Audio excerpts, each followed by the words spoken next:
avez la parole. Merci secrétaire général Eliman man nag damay jiital olof su ma paree doog a tekki ci français bu ñu paree def ko ci anglais bu ngeen bëggee donc asalaamaaleykum mbokk yeeg xarit yi maa ngi nuyu ñëpp kenn ku nekk ci turam ak ci santam sunu mbokk journalistes yi ñëw nañ massivement wone nañ ni lii nu leen fi woo amal na leen solo ñu ngi gërëm ki nga xam ni moo ñu dalal muy le secrétaire général national bu CSA Elimane Diouf mii nga xam ni moo toog ci sama ndeyjoor di nuyu kilifa yi fi nekk yëpp ñi nga xam ne dañuy jiite ay syndicat bokk ci CSA ak camarades yi nga xam ñoom lañ àndal ndaxte man dama fee ñëw ci délégation CUSEMS authentique bi may jiite directoire national bi jox ma ndigal pour ma ñëw ànd ak CSA ci élection yi nga xam ne moo war a am fukki fan ak ñaar yi nu jëm ci mois de décembre ñuy am mbégte ci loolu di wax ne CUSEMS authentique syndicat la waaye amul central comme syndicat yu bëri yu fi nekk yoo xam ne bokkuñu ci benn central surtout syndicat yi nekk ci moyen secondaire waaye bu élection jàngalekat yi jàllee dañ cee toftal élection centrale yi lan mooy centrale ñu bëri war nañ ko xam centrale mooy kuréel gu lënkale ay syndicat yu bëri parce que syndicat bu nekk yaa ngi ci sa ruq di xeex say mbiri bopp jàngalekat yi di xeexal seen bopp médecins yi di xeexal seen bopp magistrat yi di xeexal seen bopp docker yi di xeexal seen bopp waaye pour ñu mën a boole doole ji li loi wax mooy dañuy dajaloo tudde seen bopp ab central loolu moo tax ay central am dajale ay secteurs yu bokkul pour mën a lënkale doole ji pour mën a taxaw liggéeykat yi loolu mooy central kon central yi ci lim jege nañ limu ñaar fukk bi ñu demee nag ba am ne ñun sunu élection jàll na ñu def ci résultat yi ci def àndoon ci ak sunu camarade Papis Camara mi ñu koy gërëm parce que li tax man ma ñëw ànd ak CSA ci élection yi nu jëm le 12 décembre moom Papis Camara joué na ci rôle bu mag ndaxte maa ngi moom ñoo àndoon ci élection yi ñu doon defal jàngalekat yi mu yore syndicat bu bees amagul woon récépissé mënu ca woon a bokk mu tànn ma man Dame Mbodj ak CUSEMS authentique ni ñun lay àndal parce que ligne bi mu yore ñun ñoo ko yore kon comme moom mënta demal boppam ndax récépissé am génnagul woon mu ñëw ànd ak man ñu am ci ndab lu rëy jàngalekat yi voteel ñu massivement ba tey am na ñoo xam ne seen xol jeex na ci waaye bu ñuy waxtaanee njàng meeg njàngale mi ñun dañ koy fekke am na ñoo xam nag buñ sañoon duñ ko fekke mais ci seen ruq la ñuy toog seen xol di metti mais mënuñ ci dara kon nag tey bu ñu ñëwaatee ci élection centrale yi moom Elimane secrétaire général CSA ànd ak Cheikh Fall nga xam ne man tonton la ci man mais tamit am taxawaay bi mu am ak li mu représenté pour le Sénégal ñu ànd ak le doyen Mamadou Diouf ñu ñëw seet si ma sàkku CUSEMS authentique ànd ak CSA ci élection centrale syndicale yi comme ñun amuñu centrale boo xam si teg nañ ko naam amoon nañ mébatu am sunu centrale bopp waaye yàlla sottal ko amuñu woon jotu lijjanti ko comme nag élection yi am na ñu ni ñaari position rek la CUSEMS authentique mën a am seetaan ni bokkuma ci élection yi du ma ànd ak kenn wala damay far fenn ñu jàpp ni bu dee liggéeykat yi rek moo nu ñor war nañoo am ku nu àndal ñu ne bu ñuy ànd fokk ñu teg ay critères ñu ne fokk ñu teg ay critères parce que centrale yi fi nekk bari nañ waaye nag ku ci nekk ñoo ngi gis li ngay def surtout centrale bi nga xam ne depuis ca maamaati maam la fi nekkoon avant élection avant ñu jël sunu indépendance ba léegi ñu ngi fi ñaari secteurs généraux ñoo ko mos a jiite man nag Elimane maag yow yamuñu parce que xam nga man Dame Mbodj sama du ma def langue de bois man ragaluma ko ma mere parce que liggéeykat yi laay waxal mun ñu fi nekk ab centrale nekk fi avant ñuy jël indépendance ba léegi la fi nekkoon élection yu ñëw mooy jiitu te bu jiitoo du def dara ñaari secteurs généraux la mos a am ñu ne nag ñun bi ñu toogee ñun suñu directoire national ne nañ seet centrale boo xam ne am na démocratie ci lañu xoolee ni CSA am na démocratie ndaxte 97 ak léegi biñ ko créé am na ñeenti secrétaires généraux moom mii mooy ñeenteel bi te bu mandaam jeexee day dem incha allah loolu mooy dëgg. ñu ne kon ñun duñu bokk di jàppale ab centrale boobu amul démocratie boobu moo doon premier critère bi tax ñu tànn CSA ndaxte centrale boobu si 97 ak léegi am nga ñeenti secrétaires généraux yu ko jiite ab centrale nekk fi depuis 57 xaw ma 56 avant ñu jël sunu indépendance ba léegi ñaari SG donc la mos a am loolu leer na nañ kon ni foofa démocratie amul fa ñun nag duñ jàppale ku amul démocratie beneen bi mooy ñu xool ci ñeent ñooñu daf ci am koo xam ne man dafa bokk ci samay référence muy feu Iba Ndiaye Diadji nekk fi nekkoon un grand syndicaliste di jiite CSA te bi mu demee yeneen ñi ko topp également même posture bi lañ amoon surtout le doyen Mamadou Diouf mosuñu leen a gis ñu ànd ak benn état liggéeykat yi la ñuy àndal mosuñu leen a gis ñu ànd ak benn état di def yëfu tappale kooku tamit critère la bu tax Cusems authentique ni ñun ñooñu la ñuy voteel parce que boo bëggee voteloo liggéeykat yi da ngay teg ci seen loxo lu leer loolu moo tax choix bi nu def ci CSA du choix c'est pas un choix fortuit defuñu ko nii rek pour seet lu neex Elimane wala pour seet lu neex Mamadou Diouf wala pour seet lu neex keneen dañ ko teg ci ay critères yu leer léegi nag li tax ñu ànd ak ñoom kon loolu la pour que ñëpp xam ko ni Cusems authentique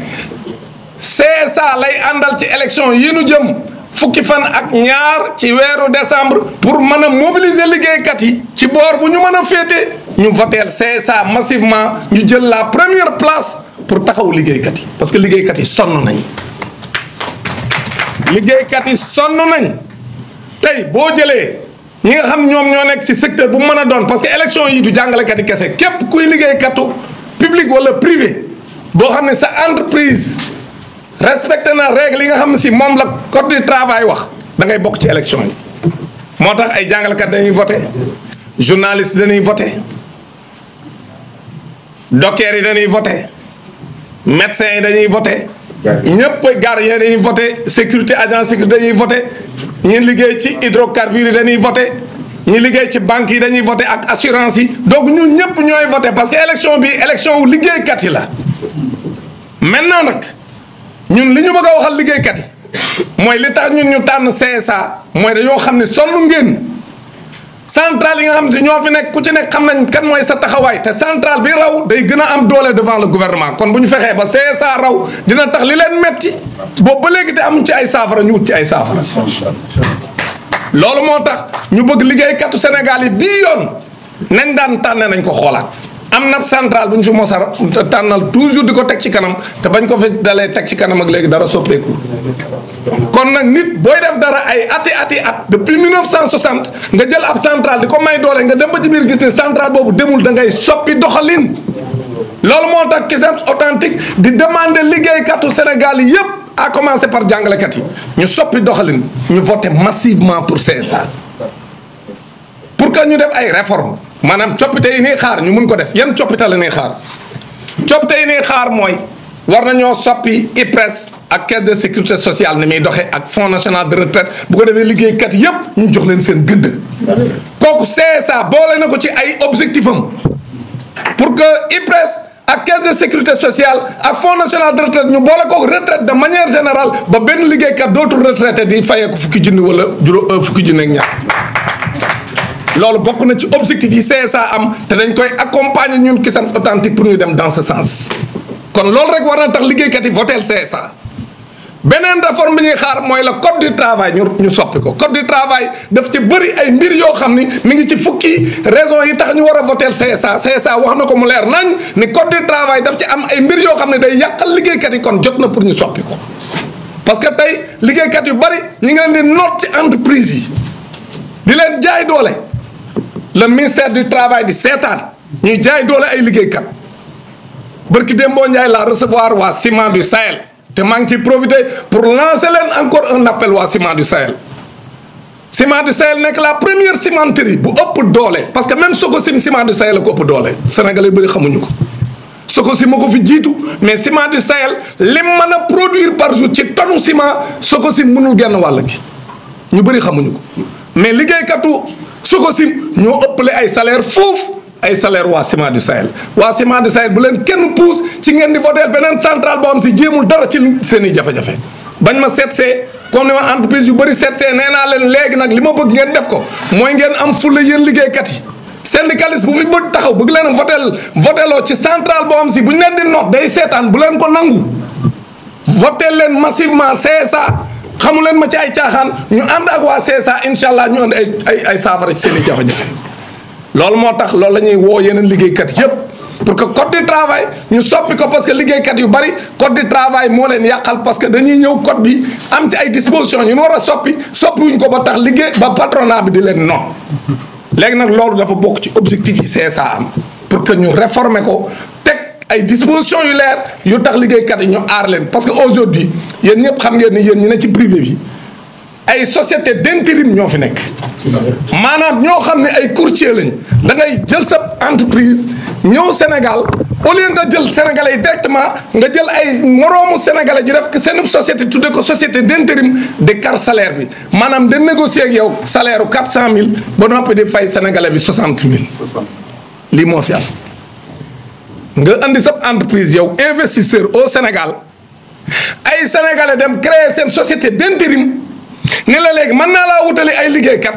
léegi boo defee yow nga làqatu ci moom mu lay jox ay liggéeykat bu weer dee nga fay ko salaire ku ci nekk moom mu dem diviser la nga ko fay juróom-benn yoon wala juróom-ñaari yoon dem di noot sénégalais yi loolu mënta continuer loolu bokk na ci li indi jafe-jafe ci liggéeykat yi loolu tax jigéen liggéeykat yëpp mënuñu dara ku ci takk soxna mënoo wut foo dëkk ak moom location bi cher lépp cher boo amee doom sax doo ko mën a ngénte te pourtant yaa ngi liggéeyee ci entreprise bu am doole sànq maa leen jox Ciment du Sahel am na fa liggéeykat yoo xam ne mënuñoo am salaire bu ëpp benn tonne ciment li muy jar nga xam ne ci seconde la ñuy defar tonne ciment 14000 tonnes la ñuy defar par jour 14000 tonnes nañ nekk seen biir réew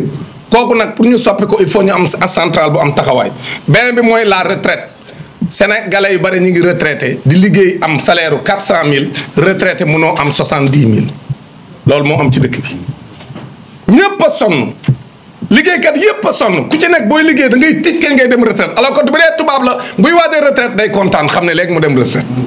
parce que bu demee retraite avantage am war a am yëpp nañ ko koy jox ba retraite moo gën a neex sax di liggéey ñun Sénégal képp koy liggéey boo xasee am 50 quelques années yaa ngi commencé bés bu nekk di wàññi ñaata at la dese ndax tiit loolu nag bu ñu ko bëggee soppi dañuy am centrale bu taxaw pour xeex loolu CSA pare na pour taxaw loolu pour xeex taxaw jàngale liggéeykat yi kon nag beneen bi nga xam si réforme la mooy ñu ñëw taxaw nag ci mbirum njàng meeg njàngale mi parce que nag bala nga ne naam ne fa kon sama mbokk jàngalekat yi mosuma leen a wax lu ma gëmul su ma wóoroon ni CSA gënul ci centrale yi du ma ànd ak ñoom li ma gëm mooy CSA mooy centrale bi gën par rapport ak taxawaayam parce que dañoo xool centrale bu nekk li ngay def ak lan mooy sa jaar-jaar doog a tànn CSA tànn ñu ko ci wut suñu bakkan dañ koo tànn ci loo xam ne ay critères yu leer la kon yéen jàngalekat yi bu leen kenn nax di leen voté loo foo xam ne amulu leen njariñ à commencer par les décisionnaires xam ngeen ni am na centrale boobu su taxawoon ci seen problème heure bii seen problème saafarawu na mais lam ci waroon a def defu ko ci ba heure bii kon nag bu leen nangu ñu nax leen naxaat leen parce que olof yi dañ ni fot ci ndab fotaat ci fuqale moo ko waral waroo nangu fot ci ndab fotaat ci ndab li kon nag fotoon ngeen ci ndab li mooy nax nañ leen bu leen nangu ñu naxaat leen yéen décisionnaires yi voté leen massivement pour la CSA CSA ñëw taxaw leen ànd ak Cusems authentique ànd ak syndicat yi bokk CSA yëpp ñu taxaw xeex pour que seen problème saafara lii mooy position bi c'est la même chose avec les METP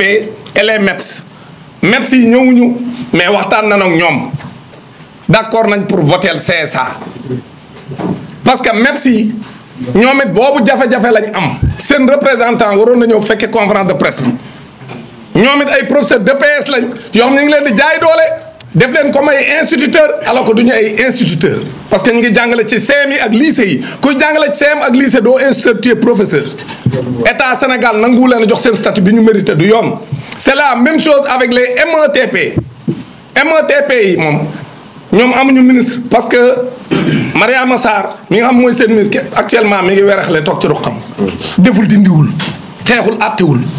yoonam nekkul ci METP yi seen situation bi ñuy dund kon nag li ngeen wax dëgg la Mariama Sarr nag danañ ko secouer pour que mu ñëw taxaw régler le problème des METP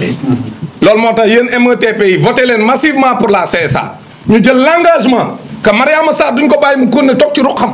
dafa war a génn wax lan la xalaat ci problème mu METP yi ak nan la leen di reverser dans le corps des PCMG pour ñu nekk ay professeurs de collège. loolu mooy position bi nga moom la ñuy xaar ci Mariama Sarr mënta toog ñun nommé ko ministre moom sax daan nañ ko dégg muy wax mais depuis ñun nommé ko ministre de la formation professionnelle kenn déggatu ko mi ngi dem xëy na diggante Kaolack ak Dakar di politique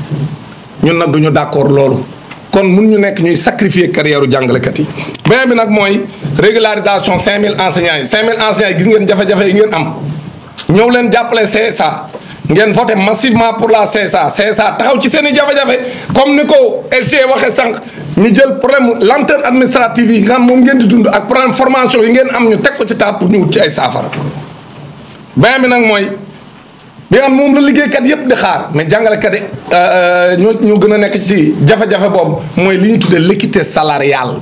maanaam ñu yemale liggéeykatu nguur gi mun ñu fi nekk. alal ji ñun ñëpp ñu bokk ko ay privé nekk fi di tibb sunu alal di yóbbu seen i réew di ñu fay ay salaire yu ñàkk fayda loolu mënta continuer dañoo bëgg sénégalais yi ñu fay leen salaire yu ñu mérité munoo fi am ay entreprise yoo xam dañuy am lu mat 200 milliards par an te am ay liggéeykat yu fa nekk yoo xam si amuñu salaire bu mat 100 000 francs xel mënu ko nangu. kon l'équité salariale également dañu bëgg mu am parce que li ñuy def fii Sénégal ñëwuñu koo def seen i réew fii Sénégal également équité salariale la ñuy demander pour jàngalekat yi dañ ni. li ñu bëgg mooy ñuy toftal salaire bi ci ku ci nekk niveau bi ñu la recruter parce que loolu moo am ci réew yépp kon nag mun ñu fi nekk am réew ngeen tolloo ay diplôme kee mun la fay ñetti yoon wala ñeenti yoon kooku tamit tegul ci dëgg kon daañ tegaat salaire yi ci table ci ñu waxtaane ko tegaat salaire yi ci table ñu waxtaane ko ci privé bi tegaat salaire yi table ñu waxtaane ko ci public bi pour que sénégalais yi gis seen bopp ci li ñuy liggéey parce que réew mi bu ñu demee ab gouvernement mën fee teg ni moom am na 7000 milliards ci budget kan moo liggéey 7000 milliards yi sénégalais yi te gisuñ ci seen bopp parce que liggéeykat yi ñoo tax ñu wax économie su amul ay liggéeykat économie du am mais ña liggéey 7000 milliards yi nga xam moom la ministre des finances présenté à l'Assemblée nationale ana ña ko liggéey koo ci gis mënta tabax kër koo ci gis bu takkee soxna amul fu mu ko dugal boo amee doom sax des fois du ko mën a ngénte day dem ci banque yi di lebaatu mënta épargner le travailleur sénégalais mënta épargner kon nag CSA engagement boobu lay jël pour que ñun ñëpp ñu àndandoo dooleel CSA pour la première fois ñu jox ko lenge yi parce que am na ku ñu ko joxoon boobaak léegi 60 ba léegi moom moo yore lenge yi gis nañ ni tey la jafe-jafe yi gën a bari bu ko defee CSA secouer le ministère du travail ñu def les réformes nécessaires pour que ñu aar liggéeykat yi jox leen seen gëdd bu ko defee ñu mën a am réew mu am koom-koom am ay liggéeykat yu kontaan ñu toftal salaire yi ci ni yokkute yi di amee ci biir économie bi parce que bu fekkee sa salaire lépp yokk na ci marché bi te sa salaire yokkul bu yàggee da ngay dem ba presque sa liggéey dootoo ci gis sa bopp kon nag ci gàttal daal loolu moo tax ñu wax ne ñun Cusems authentique choix bi nu def le fait que ñu tànn CSA pour ànd ak moom ci élection yi ñu jëm fukki fan ak ñaar ci weeru décembre lu ñu xalaat la lu ñu toog càmbar la lu ñu waxtaane la waaye dañ koo teg ci dëkk ak tamit yërëm liggéeykat yi pour que yërëm liggéeykat yi ñu mën leen a taxaw pour ñu gën a mën a am vraiment yaqin ne li ñu leen war lool ñu ngi leen koy jox donc lii lañ bëggoon a wax di wax ni ñu incha allah Elimane je vais faire un petit résumé pour dire que nous allons nous le Cusems authentique pour la revalorisation du travail nous ne sommes pas une centrale. Le Cusems authentique est un syndicat d'enseignants. Nous avions au début manifesté une volonté de mettre en place une centrale. Nous n'avons pas eu le temps de le faire. C'est entre-temps qu'on a reçu une délégation du secrétaire général de la CSA, Elimane Diouf, accompagné de Chafal, le trésorier de la CSA, accompagné du président honoraire Mamadou Diouf, mais avec la facilitation de mon jeune frère Papis Camara. Nous avons longuement discuté et nous avons passé en revue l'ensemble des problèmes des travailleurs. Et ils nous ont proposé, nous le Cusems authentique, de venir les accompagner au niveau des élections. Les élections qui auront lieu le 12 décembre 2023, donc dans 2 semaines. Et lorsque moi j'ai demandé l'avis de mon directoire, le directoire était d'accord. Lorsque j'ai demandé également l'avis de mon conseil national, composé de tous les départementaux, ils m'ont donné mandat de discuter avec la CSA. Nous avons discuté avec la CSA et les critères qu'on a posées sur la table nous ont permis de shortlister et de dire que c'est la CSA qui est la centrale qui nous permet de nous épanouir syndicalement et de défendre les travailleurs. Parce qu'il y a une vingtaine de centrales au Sénégal, mais la CSA, du point de vue des critères objectifs, la CSA est devant. La CSA est devant pourquoi? Parce que la CSA est une centrale où il y a de l'alternance, où il y a une démocratie qui est ancrée. Ils ont créé leur centrale il n'y a pas longtemps. Le premier secrétaire général a démarré en 1997. Nous sommes en 2023. Il y a 4 secrétaires généraux qui se sont succédés à la tête de la centrale. Il y a une centrale ici qui se dit majoritaire, qui est là depuis les indépendances, avant même l'indépendance du Sénégal en 1960. Depuis lors, il n'y a que 2 secrétaires généraux qui ont été à la tête de cette centrale. Ça montre qu'il n'y a pas d'alternance là-bas. Il y a d'autres centrales également qui sont de connivence avec le pouvoir. Il y a des centrales qui sont de connivence avec le pouvoir, alors que la CSA n'est pas de connivence avec aucun régime qui s'est succédé ici au Sénégal. Moi, je n'ai jamais vu la CSA aller donc comploter sur le dos des travailleurs. Je ne l'ai jamais vu. Et il y a un secrétaire général qui fait partie de mes références, Feu Iba Ndiaye Diadji. Quand on était en grève de faim à la FASTEF, à l'école normale, devenue FASTEF aujourd'hui, il est venu dans la salle, accompagné d'une forte délégation de la CSA. Je me rappelle très bien comme aujourd'hui, c'était en décembre 1998. Il est venu nous offrir ses services pour nous accompagner. Il a fait une déclaration forte pour demander au président Abdou de régler le problème des Normaliens. Ça, c'est resté gravé dans ma mémoire. Et depuis lors, je le suivais défendre les travailleurs. Et il ne s'est jamais soucié de sa personne. Voilà donc quelqu'un qui a été le socle de la CSA. Aujourd'hui, tous les secrétaires généraux ne peuvent pas sortir de ce carcan qui a été mis en place par Feu Iba Ndiaye Diadji. Donc moi, quand je dois choisir une centrale, je mets en avant des critères objectifs. Et ce sont ces critères-là qui nous ont permis, nous, le Kissems Authentique, de choisir la CSA. Le choix n'est pas fortuit. Ce n'est pas basé sur des considérations subjectives. Tout est clair dans ce que nous avons fait. Et c'est pourquoi nous appelons les travailleurs du Sénégal à changer de cap, parce qu'ils ont été toujours trahis par des centrales qui sont devant et qui ne les défendent pas. C'est pourquoi nous demandons aux travailleurs de venir soutenir la CSA. Que lors des prochaines élections du 12 décembre 2023, que la CSA soit portée à la tête donc des élections, pour que la CSA porte les revendications, parce que nous avons des revendications sur la table. Aujourd'hui, ce que nous attendons de la CSA, c'est que la CSA conduise le combat pour la réforme des institutions sociales. Aujourd'hui, tout le monde sait qu'il y a des réformes à apporter au niveau de l'IPRES et de la Caisse de sécurité sociale. Il le faut. Tout le monde sait qu'également le Fonds national de retraite doit être réformé. Dans certains pays, on parle même d'une agence capable de faire des placements au niveau de la bourse. Aujourd'hui, ce sont ces grandes idées qui sont agitées. Donc la CSA doit pouvoir porter ce combat parce que c'est une centrale crédible. La même chose également avec le Code du travail qui doit être réformé. Et c'est dit dans les 10 mesures. Dans les 10 mesures qui doivent pousser les travailleurs à voter pour la CSA, dans ces 10 mesures, vous avez un point très important. Peut-être certains travailleurs ne le savent pas, mais le véritable problème des travailleurs, c'est le Code du travail. C'est ce Code du travail qui régit le travail, le patronat, l'État du Sénégal et les travailleurs du privé et du public. C'est ce code-là qu'il faut réformer. Parce que c'est ce code-là qui contient des dispositions qui ne font pas, qui sont antisociales. C'est ça la vérité. Maintenant, puisque la CSA est d'accord pour toucher le fond du problème, c'est-à-dire de toucher le code du travail, mais les travailleurs doivent l'accompagner. Doivent accompagner la CSA pour cette réforme du code du travail. La même chose pour la réforme de la retraite, parce que dans tous les pays du monde, il y a des débats sur la retraite. Au Sénégal, vous avez des travailleurs qui vont à la retraite, mais qui n'ont même pas le 6e de leur salaire. Vous avez un salaire de 400 000, vous allez à la retraite, vous avez un salaire de moins de 60 000. Voilà la situation que nous vivons au Sénégal. Nous avons également, au Sénégal, des travailleurs dont les salaires ne sont pas arrimés au coût de la vie. Parce que le salaire doit suivre le coût de la vie. Quand on a un taux d'inflation élevé, les salaires doivent suivre. C'est pourquoi aujourd'hui également, ce débat sur les salaires sera posé. Et c'est pourquoi les enseignants qui sont les plus lésés,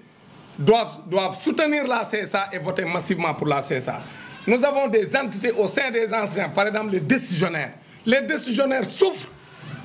Ils sont victimes d'injustice. Ils sont, pour la majeure partie d'entre eux, considérés décisionnaires à tort parce qu'ils n'ont commis aucune faute. Ils ont démarré leurs enseignements avant 35 ans à cause de l'entrée administrative. Ils sont devenus injustement des décisionnaires. Ça, l'État du Sénégal doit corriger et la CSA doit pouvoir porter ce combat. La même chose avec les MEPS et les METP. Les MEPS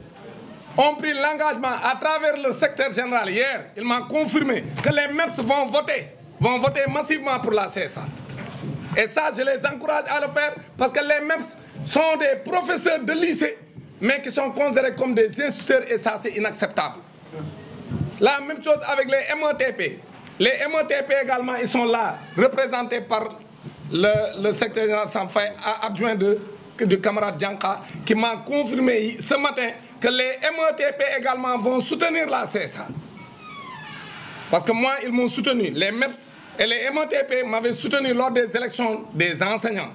Ils ont réitéré leur soutien parce qu'ils considèrent que j'ai toujours été à leur côté et qu'ils vont voter massivement pour la CSA. Parce que les METP également, leur véritable problème, c'est que le ministre Maria Massar ne comprend même pas le problème des METP, alors que c'est la mise de tutelle. Alors que ce que les METP demandent, ce n'est pas compliqué. C'est des enseignants qui interviennent dans le moyen secondaire. On ne peut pas les laisser avec la hiérarchie B3. Il ne faut pas être des instituteurs. Ils ne sont pas des instituteurs parce que la fonction prime sur le grade. Ils ont raison. L'État doit trouver une formule pour les reverser dans le corps des PCMG. Donc c'est ça qu'ils demandent. Et c'est possible. Ça, ils l'ont démarré avec les MEPS. Pourquoi ils ne veulent pas le faire avec les METP? Alors que c'est la même injustice que ces deux corps-là subissent. Donc là également, nous pensons que, et j'en profite pour dire aux 5000 enseignants de ne pas se tromper dans leur choix. Eux également, aujourd'hui, nous les poussons à voter massivement pour la CSA, pour la régularisation de leur situation administrative, pour leur formation et qu'on ne les reverse pas comme décisionnaires, comme ça a été le cas pour leurs prédécesseurs. Donc, pour terminer, je disais tout à l'heure que moi, j'ai reçu beaucoup d'entreprises, beaucoup de travailleurs d'entreprises, même si je n'étais pas secrétaire général de Centrale. Je peux citer beaucoup de structures qui se sont défilées et qui ont demandé mon soutien et je les ai appuyés à ma façon. Mais aujourd'hui, je leur dis la solution, c'est de voter massivement pour la CSA. J'ai donné l'exemple tout à l'heure des ciments du Sahel qui sont venus me voir à 2 reprises. Et je discute avec eux parce qu'ils sont victimes d'une injustice. Des travailleurs qui ont des salaires de moins de 80 000 francs, donc moins d'une tonne de ciment, alors qu'ils font 14 000 tonnes par jour. 14 000 tonnes, c'est la plus grande cimenterie du Sénégal. Même si vous avez Socosim qui a démarré, ils sont doublement plus forts que Socosim.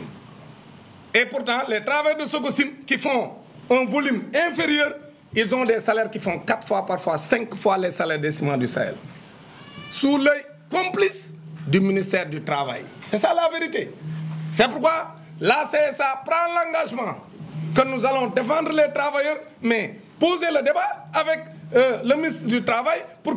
qu'on protège les travailleurs. Ça, c'est le minimum pour une centrale. C'est-à-dire qu'on ne peut pas avoir une cimenterie aussi puissante.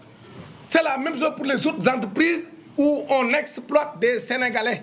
Et le Code du travail, le ministère du Travail est là pour protéger les Sénégalais, pour protéger le travail. C'est pourquoi, puisque c'est clairement consigné dans les 10 mesures qui doivent pousser les travailleurs à voter pour la CSA, nous demandons aux travailleurs des cimenteries, les travailleurs des cimenteries,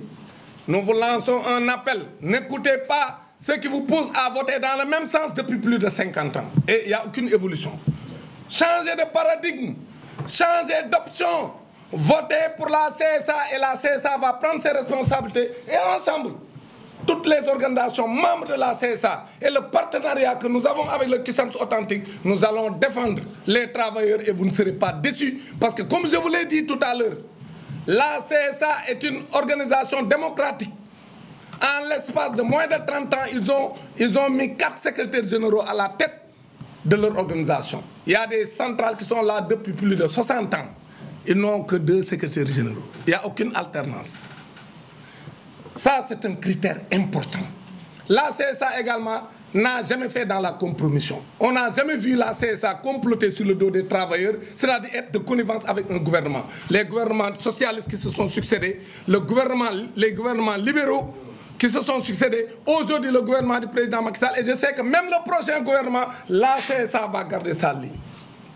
d'indépendance et d'autonomie pour défendre les travailleurs. Ne serait-ce que pour ça, les travailleurs doivent soutenir la CSA parce que c'est l'organisation la plus crédible de toutes ces organisations qui compétissent dans ces élections du 12 décembre 2023. C'est ça que je voulais dire. Et vraiment, je vous remercie. Et tout à l'heure, puisque le temps, et il y a des gens qui doivent, ceux qui veulent que je leur fasse une interview en anglais, à la fin, je peux le faire. Voilà, Les élections générales de représentativité des centrales syndicales auront lieu le 12 décembre, Inch'Allah. À cette occasion, camarades travailleurs et travailleuses, un pouvoir insistant va échoir, celui de choisir librement, mais en toute connaissance de cause, la centrale syndicale qui devra te défendre, qui devra défendre tes intérêts face au patronat, face au gouvernement dans les négociations. Celles qui porteront ta voix dans les forats nationaux et internationaux. Aussi, au regard des enjeux et défis de la représentation de qualité des travailleurs, devras-tu faire un choix réfléchi et lucide, débarrassé de tout subjectivisme. C'est pourquoi la CSA tient à porter à ta connaissance la vision et les orientations qui sous-tendent son fonctionnement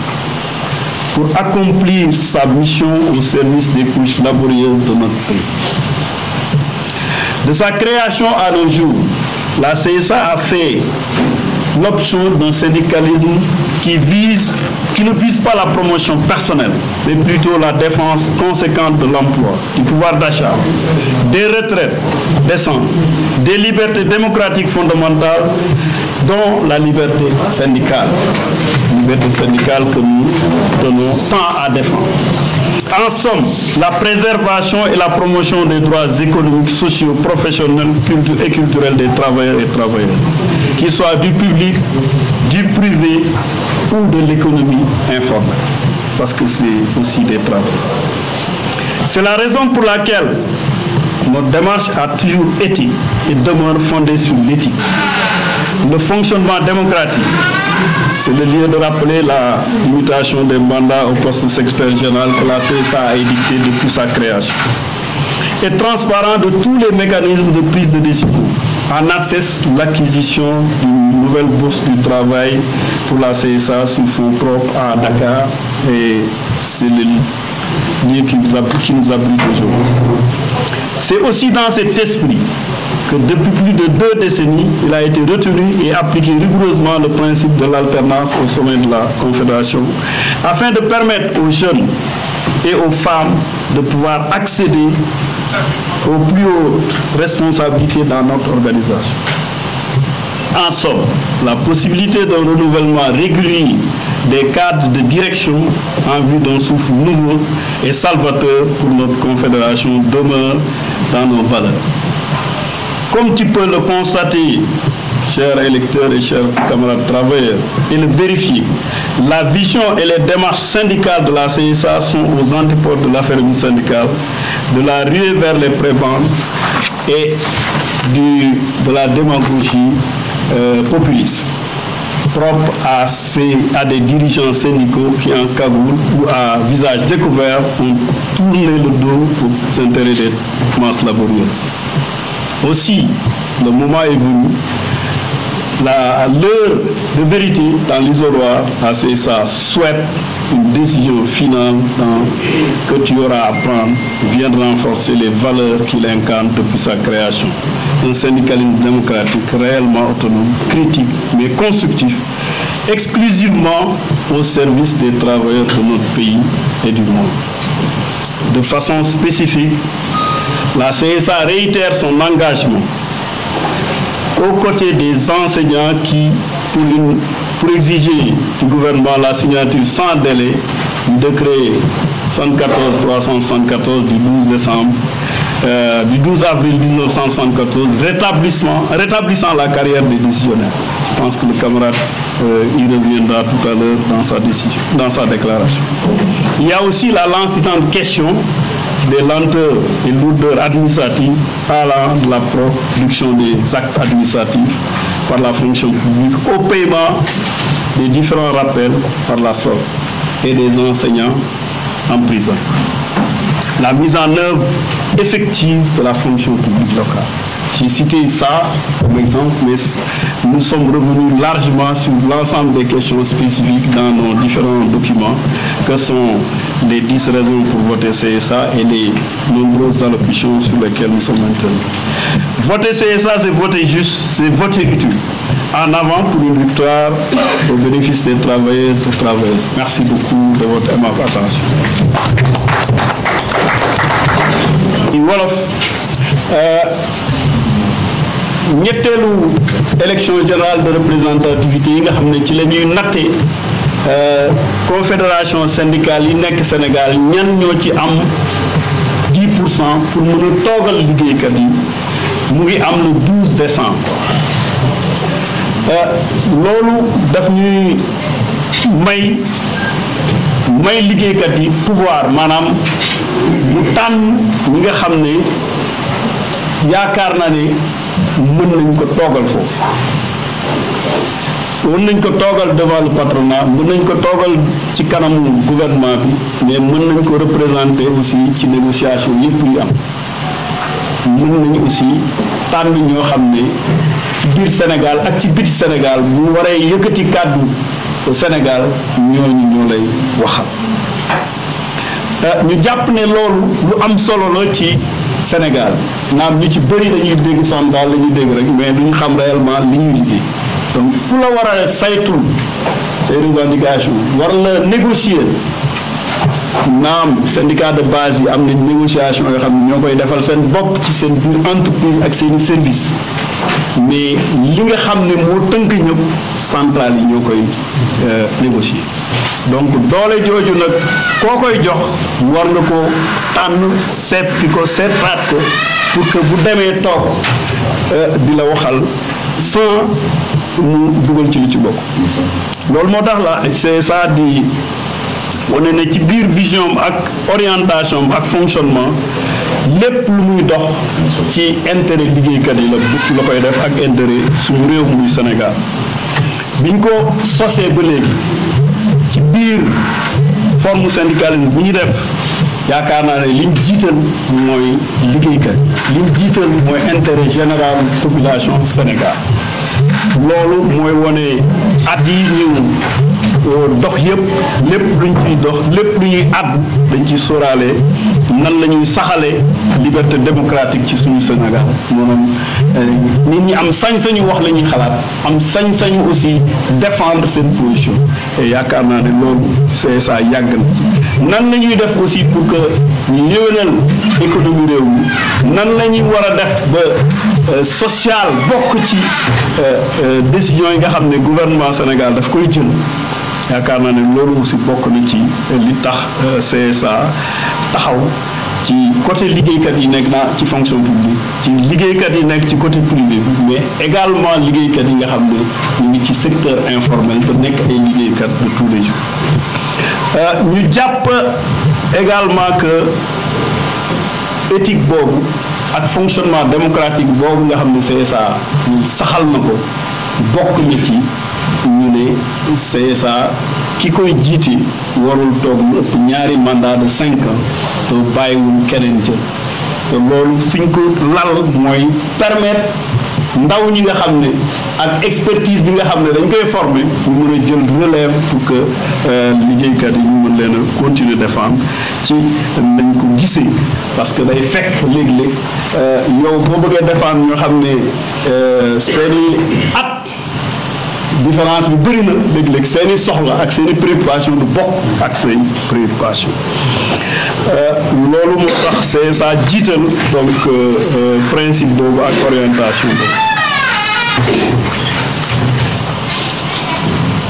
ñu jàpp ne CSA aussi ci biir doxalinam maanaam du jiital affairisme maanaam ñoo xam ne dañuy mbubboo li génn def leneen pour seen intérêt ko ñu jàpp ne ay prébende maanaam loo xam ne dañ la koy jox pour ger la mbaa ñu jox la ko pour téye la loolu CSA doxewul noonu te musu ci ànd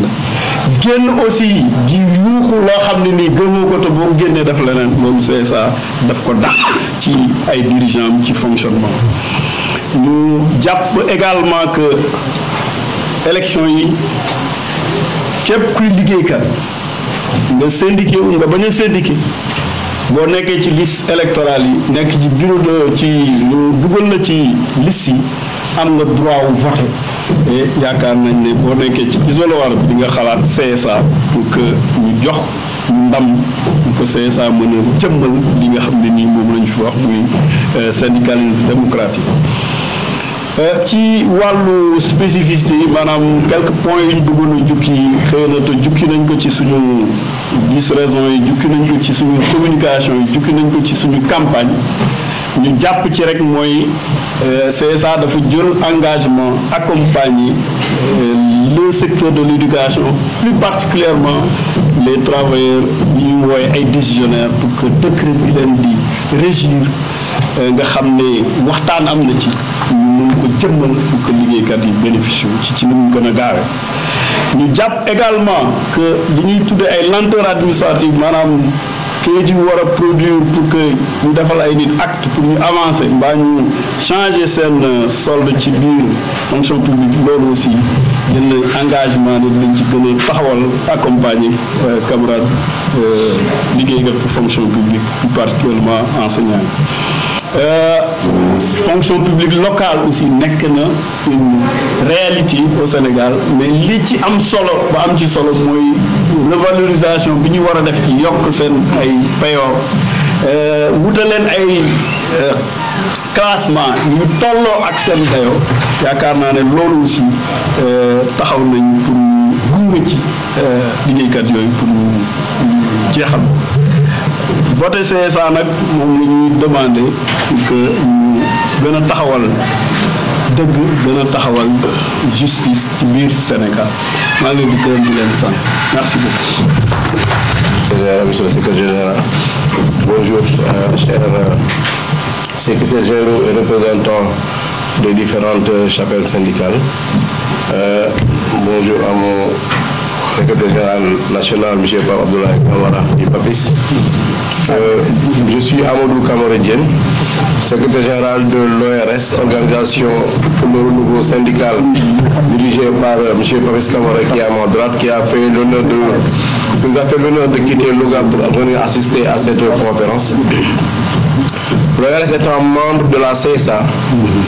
donc nous devons accompagner la CSA dans ces joutes qui vont venir. Comme j'ai eu à le dire tout à l'heure, je suis le coordonnateur national des enseignants décisionnaires et personne n'est censé ignorer que depuis un certain temps, on ne peut pas parler d'éducation sans parler des décisionnaires, du statut des décisionnaires, parce qu'il y a une inéquité, une injustice qui ne dit pas son nom, qui est dans le système éducatif.